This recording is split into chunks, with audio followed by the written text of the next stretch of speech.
नमस्कार, बहुत बहुत स्वागत है आप सभी का जी10 न्यूज़ पर और मैं हूं आपके साथ सपना ठाकुर। और आज हमारे बीच मौजूद हैं ईएनटी स्पेशलिस्ट डॉक्टर विवेक पाठक जी और साथ ही आज हमारे बीच एक नई मेहमान भी जुड़ी हुई हैं जो है साइकोलॉजिस्ट दिव्या पांडे जी। आप दोनों का बहुत बहुत स्वागत है। धन्यवाद।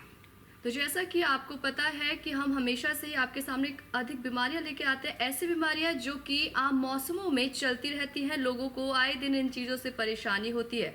तो आज उन्हीं में से एक कान से संबंधित बीमारी लेके आए हैं जो कि टिनिटस है। सर, ये टिनिटस बीमारी है क्या?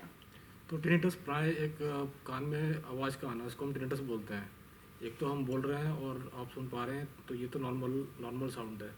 पर टिनिटस जो है वो स्वतः कान के अंदर आवाज़ उत्पन्न होती है, उसको हम बोलते हैं टिनिटस। इसका कोई मतलब कोई बाहर से कोई सोर्स नहीं है, पर कान के अंदर आवाज़ आ रही है। तो इसका क्या या तो ये बीमारी है। कई बार हमने ये भी देखा है कि बच्चे जाते हैं इलाज के लिए कि हमारे कान में आवाज़ आ रही है, हम बहुत बेचैन है, लेकिन एट द एंड होता क्या, डॉक्टर के पास जाते हैं लेकिन डॉक्टर कहते हैं कि इनको ऐसी कोई भी बीमारी नहीं है। तो ये कुछ और भी इस पे प्रभाव हो सकता है उनके ऊपर? तो दो चीज़ें हैं, एक होता है ऑर्गेनिक और एक होता है इनऑर्गेनिक। ऑर्गेनिक का मतलब है कुछ कुछ बीमारी है जिसकी वजह से आवाज़ आ रही है, और इनऑर्गेनिक नॉन ऑर्गेनिक का मतलब होता है कोई बीमारी नहीं है तब भी आवाज़ आ रही है। उसके अंदर भी दो दो तरह के टिनिटस होते हैं, एक होते हैं सब्जेक्टिव और एक होते हैं ऑब्जेक्टिव। जी। सब्जेक्टिव मीन्स कि सिर्फ जो पेशेंट है उसको कान से आवाज़ आ रही है अपनी, है ना। और जो ऑब्जेक्टिव है उसमें पेशेंट के अलावा जो जो क्लिनिशियन है, जो चिकित्सक है या जो ऑब्जर्वर है, उसको भी आवाज़ सुनाई देती है। तो इसका कोई साइकोलॉजी इफेक्ट भी होता है बच्चे के दिमाग पे या फिर जो भी बीमारी से ग्रस्त हैं, पीड़ित हैं, उनके ऊपर? नहीं, ये दोनों में ही होता है, बच्चों और बड़ों दोनों में भी, किसी में भी हो सकता है। और कई बार हमें एंजाइटी या स्ट्रेस इतना ज़्यादा हो जाता है, इतना लेवल हमारा बढ़ जाता है, तो जिसकी वजह से हमें ऐसी आवाज़ें सुनाई पड़ने लग जाती हैं। और इसको हम ट्रीट करते हैं फिर सीबीटी से। तो जब हम इसको टेस्ट करते हैं, इवैल्यूएट करते हैं, उससे पहले हम ये देख लेते हैं कि ये इनका इवैल्यूएशन जो हुआ है वो डॉक्टर ने चेक किया है, इसका जो उन्होंने बताया ऑर्गेनिक और नॉन ऑर्गेनिक, उसमें इनके जो रिपोर्ट्स आई हैं वो उस हिसाब से हैं या नहीं है। और अगर आई हैं उस क्लिनिकल रिपोर्ट्स तो डॉक्टर उनको ट्रीट करते हैं, या अगर ऐसा कुछ रिपोर्ट्स आई हैं तो उनको हम लोग ट्रीट करते हैं। वो जैसे कि आपने बोला कि अगर क्लिनिकल रिपोर्ट्स आ रही हैं तो डॉक्टर ट्रीट करते हैं, तो आपसे जस्ट ये पूछना है सर कि ये जो बीमारी है ये उत्पन्न कैसे होती है? तो सबसे पहले तो कॉज निकालना पड़ता है हमको, है ना। तो जो हमारा कान है, कान के तीन हिस्से होते हैं, बाहर का कान, बीच का कान और अंदर का कान या भीतर का कान। External ear, middle ear, inner ear. तो ये बीमारी टिपिकली जो है इनर ईयर की बीमारी है। तो इनर ईयर के अंदर में, भीतर के कान में सुनने की मशीन होती है, इसको हम बोलते हैं कॉकलिया, जो कि 2.75 टन की मशीन होती है, टन की मशीन होती है। उसके अंदर में बहुत सारे हेयर सेल्स होते हैं, जी। बैटरी की तरह। अब इन एयर सेल के डैमेज की वजह से होती है, नंबर 1। नंबर 2, नस जो होती है जो कि ब्रेन की तरफ इम्पल्स रह जाती है, उसकी भी बीमारी की वजह से भी हो सकती है ये। तो ये इन बीमारियों की वजह से भी चीज़ें हो सकती हैं। तो सबसे पहले हमको बीमारी निकालनी पड़ती है, उसके लिए कुछ जांचें करानी पड़ती है। तो इलाज क्या है इस बीमारी का, कैसे ये ठीक कर सकते तो हैं? सबसे पहले तो हमको कॉज निकालना है, तो उसके लिए सबसे पहले कुछ जांचें करानी पड़ती हैं, जैसे कि ऑडियोमेट्री हो गई, प्योटन ऑडियोमेट्री बोलते हैं उसको हम लोग। उसके बाद कभी कभार अगर एक ही कान से आवाज़ आ रही है पेशेंट के अंदर में, यंग पेशेंट है या बहुत ज़्यादा एज ग्रुप में है, तो हमको MRI स्कैन के लिए भी जाना पड़ सकता है। उसको हम बोलते हैं MRI ऑफ CP एंगल, है ना। जी। और अगर कोई कॉज निकल के नहीं आया, ऑडियोमेट्री नॉर्मल है और MRI एकदम नॉर्मल है, तो फिर हम पेशेंट को साइकोलॉजिस्ट के पास भेजते हैं। तो मतलब अगर सब कुछ नॉर्मल है तो फिर साइकोलॉजी के पास जाना पड़ता है, क्योंकि उन्हें जैसा आपने बताया कि एनजाइटी हो या ज़्यादा स्ट्रेस ले लें तो भी ये चीज़ें हो सकती हैं। राइट। तो मतलब ये जो बीमारी है वो देख सकते हैं कि एक तो आपको कोई बीमारी है तभी ये चीज़ें हुई हैं, अदरवाइज अगर आपको सिर्फ ये महसूस हो रहा है तो उसके बाद आपके पास जाते हैं। जी। तो आप किस तरीके से उनका इलाज करते हैं? तो इसमें क्या होता है, हम ना उनके, इसमें हम एक कॉग्निटिव बिहेवियर थेरेपी वो यूज़ करते हैं, जिसमें हम उनके जो ये थॉट्स आते हैं, जब उनको हम ये समझाने की कोशिश करते हैं कि आपको ये थॉट्स कब आते हैं और ये ऐसे थॉट्स क्या ट्रिगर करते हैं, या जब ये सारी चीज़ें होती है उस टाइम क्या हो रहा होता है, तो वो सिनेरियो, तो उस थॉट्स को हम ब्रेक करते हैं और उस थॉट्स को, नेगेटिव थॉट्स को, उसको हम नेगेटिव थॉट्स बोलते हैं, उसको चेंज करके हम पॉजिटिव थॉट्स में लाते हैं। तो ये पूरा जो प्रोसेस होता है, इसी को ही हम कॉग्निटिव रीस्ट्रक्चरिंग बोलते हैं। तो जहाँ पे उनको जैसे जो भी स्ट्रेस आ रहा है, उन्हें ये फील हुआ और उसके बाद वो चेंज करके उसको चैनलाइज करके पॉजिटिव थॉट्स में पहुँचे। तो this is how we do it. ये एक लेंदी प्रोसेस रहता है, बट येस, इसमें रिकवरी आती है। तो उससे रिकवरी हो जाती है, जो भी उन पेशेंट को प्रॉब्लम है उससे वो बाहर आ जाते हैं।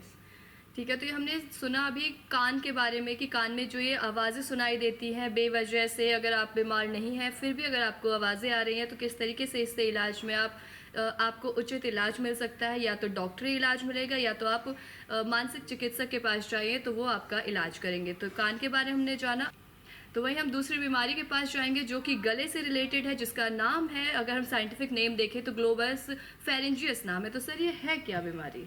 तो ग्लोबस फेरेंजियस प्राय महिलाओं में मिलती है ना।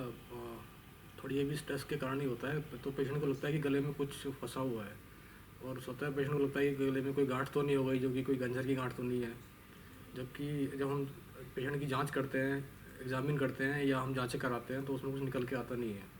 तो टिपिकली पेशेंट को गले में फंसा हुआ रहता है या उसको लगता है कि गले में कुछ गांठ हो गई है। तो यानी कि अगर वो कुछ भी खाती पीती होंगी तो उन्हें ऐसा लगता हो कि गले में कुछ बैठा हुआ है, कुछ चला गया है इस टाइप से, लेकिन हालांकि ऐसा कुछ होता नहीं है। तो प्राय वो पेशेंट खाना पीना बंद कर देते हैं, है ना। उनको बोलते हैं कि गले में गांठ है, एक तरीके का फोबिया हो जाता है उन्हें। तो इसका इलाज क्या है? इलाज तो टिपिकली इसका साइकोथेरेपी है पेशेंट, क्योंकि जब हम सबसे पहले जांचें करा के देखते हैं भाई अंदर कुछ बीमारी है तो नहीं अंदर, है ना, कोई गांठ वास्तव में कोई गांठ है कि नहीं है। अगर जांच CT स्कैन या ये एग्जामिनेशन में एकदम नॉर्मल है, कोई भी गांठ वगैरह हमको दिखाई नहीं दी, कोई सूजन नहीं है, तब हमको पूरी हिस्ट्री लेनी पड़ती है। पेशेंट को पता चलता है कि कुछ ना कोई साइकोलॉजिकल पेशेंट को तो यानी कि अगर आप हर तरीके से उनका इलाज करते हैं, हर तरीके से आप इलाज करने के बाद जो आपके पास रिजल्ट आता है कि गले में कोई भी ऐसी दिक्कत नहीं है, उसके बाद आप उन्हें रेफ़र करते हैं कि आप साइकोलॉजिस्ट के पास चले जाइए, वो शायद आपकी कुछ हेल्प कर सकते हैं। तो मैम इसमें आप कैसे हेल्प करते हैं? आगे हम इसमें साइकोथेरेपी यूज़ ही करते हैं, जिसमें भी हम CBT ही यूज़ करते हैं, क्योंकि जनरली स्ट्रेस और एंजाइटी का ही रिजल्ट होता है, जिसकी वजह से उन्हें ये चोकिंग लगती है कि गले में कुछ फंसा है। कभी कभी उन्हें ऐसा लगता है कि इतना फंस गया है कि दे कैन नॉट स्वॉलो। तो इतना ज़्यादा वो इतनी कोई डेंजरस सिचुएशन नहीं होती, बट पेशेंट को लगता है ऐसा। तो उस टाइम अगेन फिर हमें ये जानना रहता है कि ऐसे क्या चीज़, ऐसी क्या सिचुएशन है जिसने वो ट्रिगर किया और ऐसा हुआ, उन्हें उस टाइम क्या फील हुआ। तो again we break the chain of thoughts and turn it to analyze to positive thoughts. तो वही अगेन एज आई सेड कि इसमें थोड़ा ये लेंदी प्रोसेस रहता है, but it takes time and they will heal because of this CBT। तो recover हो जाता है अगर आप ऐसे जो भी है प्रोसेस आपका है। कंटिन्यूस सेशंस रहते हैं उनके, जिसमें हमें उन्हें बार बार पूछना रहता है, समझाना रहता है, उन्हें हील करने की टेक्निक्स बतानी रहती हैं, जहाँ पे वो अपने जो नेगेटिव थॉट्स होते हैं उसे ब्रेक करते हैं। और जब कभी भी उनको ये ऐसा स्ट्रेसर होता है तो उनको हम ये बताते हैं कि उस टाइम क्या करना है, सो दैट वो एक नॉर्मल लेवल पे रहे। उनके जो भी हार्मोन्स लेवल है, जैसे हमारा कॉर्टिसोल लेवल है, ये हमारा जो लेवल होता है हार्मोन, हाई हार्मोन, या हमें स्ट्रेस जब एंजाइटी होती है, एड्रेनलिन एंड कॉर्टिसोल, ये लेवल को बढ़ा देता है। तो उस टाइम हम वो टेक्निक्स बताते हैं कि ये करना है, जिससे आपके लेवल लो डाउन होंगे एंड आपको जो ये फीलिंग हो रही है ये नहीं होगी, इससे आप या थोड़ा लो डाउन हो जाएगी। राइट। तो सर जैसे आपने बताया कि ज़्यादातर महिलाओं में होती है, तो क्या ये बीमारी सिर्फ महिलाओं में ही होती है, किसी आम पुरुष में नहीं हो सकती, बच्चों में नहीं हो सकती? नहीं, बच्चों में तो नहीं होती। मतलब ये टिपिकली वयस्कों में मिलती है और महिलाओं में ज़्यादा मिलती है एज़ कम्पेयर टू पुरुषों के। लेकिन हाँ, ये दोनों में हो सकती है ये, पर ज़्यादा प्राय मिलती महिलाओं में है।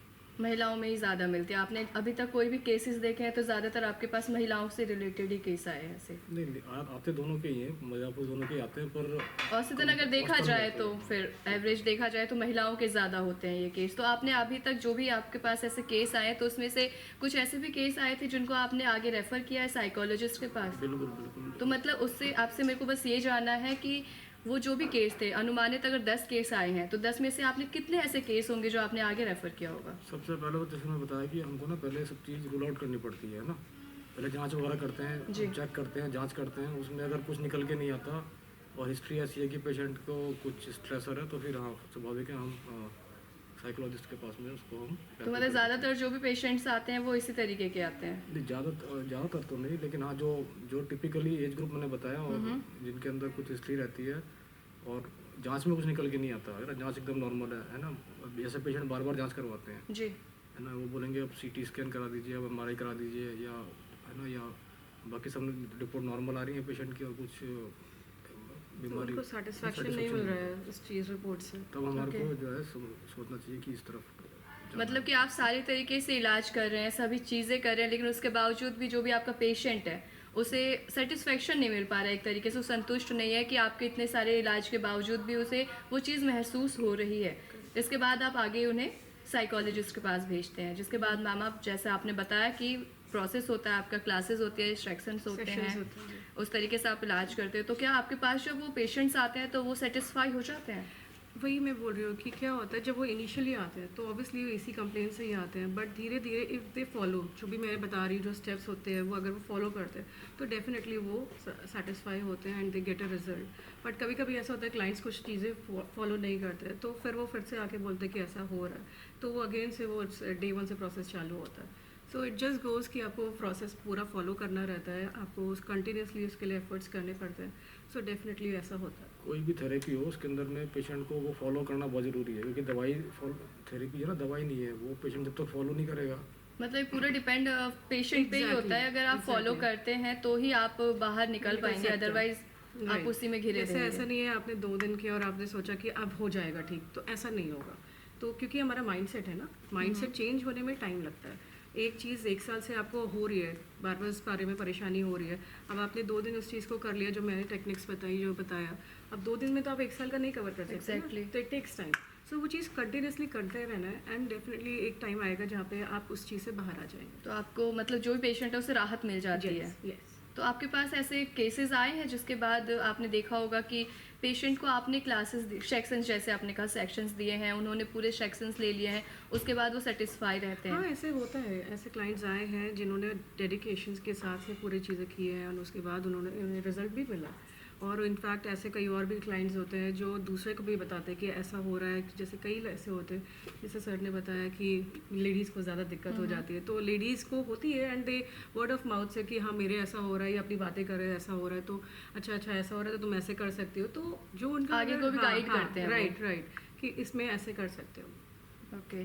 तो आपने अभी देखा कि किस तरीके से ये जो 2 बीमारियां थी, पहले तो कान से संबंधित और दूसरी जो थी वो गले से। आज तक आपको हमने जो भी बीमारी बताई होगी उसका सीधा सीधा इलाज था, लेकिन ये जो 2 बीमारियां थी वो एक तरीके का एक फोबिया हो सकता है लोगों में कि हाँ हमें महसूस हो रहा है, लेकिन आपके अंदर ऐसी कोई बीमारी नहीं है, जिसके बाद या तो आप डॉक्टर के पास ही जाएंगे, अगर डॉक्टर भी आपकी सारी रिजल्ट रिपोर्ट सब आपको दिखाता है कि आप बिल्कुल ठीक है और आप फिर भी संतुष्ट नहीं है, तो आगे आपको साइकोलॉजिस्ट के पास जाना पड़ता है, जिसके बाद ही आप अपनी अच्छे तरीके से संतुष्टि पा सकते हैं। तो बहुत बहुत धन्यवाद आप दोनों का कि आपने हमें इतने अच्छे से जानकारी दी, साथ ही बताया कि किस तरीके से आजकल के लोगों में इतनी सारी बीमारियां उत्पन्न हो रही हैं, जो कि केवल इलाज से ही नहीं बल्कि आगे मानसिक रूप से भी जो ग्रसित हैं उनको भी इलाज के जरिए बाहर ला सकते हैं। तो बहुत बहुत धन्यवाद सर, मैम आपका। Thank you so much.